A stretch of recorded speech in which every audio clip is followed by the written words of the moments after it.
Summer solstice false. निम्नलिखित में से किस तिथि को ग्रीष्म अयनांत पड़ता है? 22 दिसंबर, 23 सितंबर, 21 मार्च या फिर 21 जून। Summer solstice.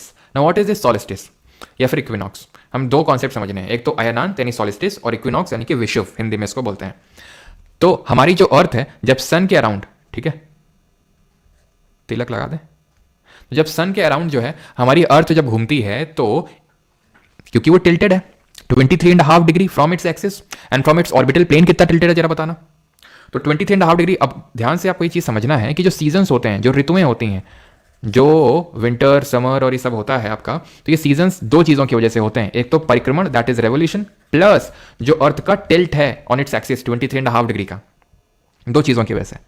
अब ये जो टिल्ट है ना, इसकी वजह से ही क्या होता है कि जो हमारा अर्थ है और जो हमारा सन है उसकी direct rays tropic of cancer से लेकर, ठीक है, ट्रॉपिक ऑफ कैप्रिकॉर्न तक पड़ती हैं। ठीक है, आप इसको ऐसे समझो, ये जैसे हमारा अर्थ है तो ये इक्वेटर है 0 डिग्री लैटिट्यूड जो पूरी अर्थ को दो इक्वल पार्ट में डिवाइड करता है। ये 23.5 डिग्री नॉर्थ लैटिट्यूड जिसको ट्रॉपिक ऑफ कैंसर बोलते हैं, 23.5 डिग्री साउथ लैटिट्यूड जिसको ट्रॉपिक ऑफ कैप्रिकॉर्न, कर्क रेखा, मकर रेखा, और ये हमारी विषुवत रेखा। ठीक है, तो अर्थ की जो सन की जो डायरेक्ट रेज है वो इन्हीं दोनों लैटिट्यूड्स के बीच में पड़ती है, इसके बियॉन्ड नहीं जाती है।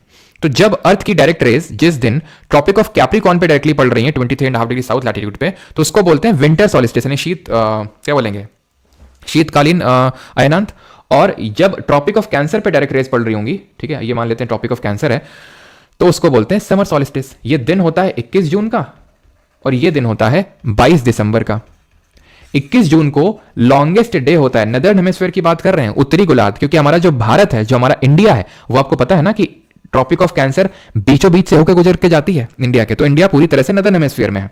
तो जो लॉन्गेस्ट डे नदर्न हेमिस्फीयर में हमें देखने को मिलता है उत्तरी गोलार्ध, और सबसे शॉर्टेस्ट नाइट, सबसे छोटी रात वहीं पे। अगर हम 22 दिसंबर की अगर बात करेंगे तो शॉर्टेस्ट डे होता है इस दिन और सबसे लंबी रात होती है, शॉर्टेस्ट डे।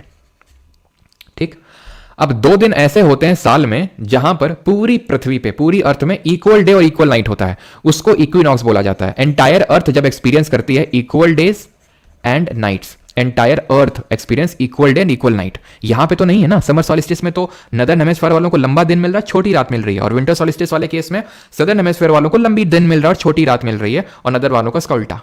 इक्विनॉक्स में सब हर जगह इक्वल डेज इक्वल नाइट, और ये 2 दिन होते हैं इक्विनॉक्स, एक तो 23 सितंबर को और एक 21 मार्च को। जो 21 मार्च को होता है उसको वर्नल या फिर स्प्रिंग इक्विनॉक्स के नाम से जाना जाता है, और जो 23 सितंबर को होता है उसको ऑटमनल इक्विनॉक्स के नाम से जाना जाता है। ठीक है, क्लियर हो गया। तो समर सॉलिस्टिस कब होता है? 21 जून को। सॉलिस्टिस का मतलब क्या है ये भी आप समझ गए।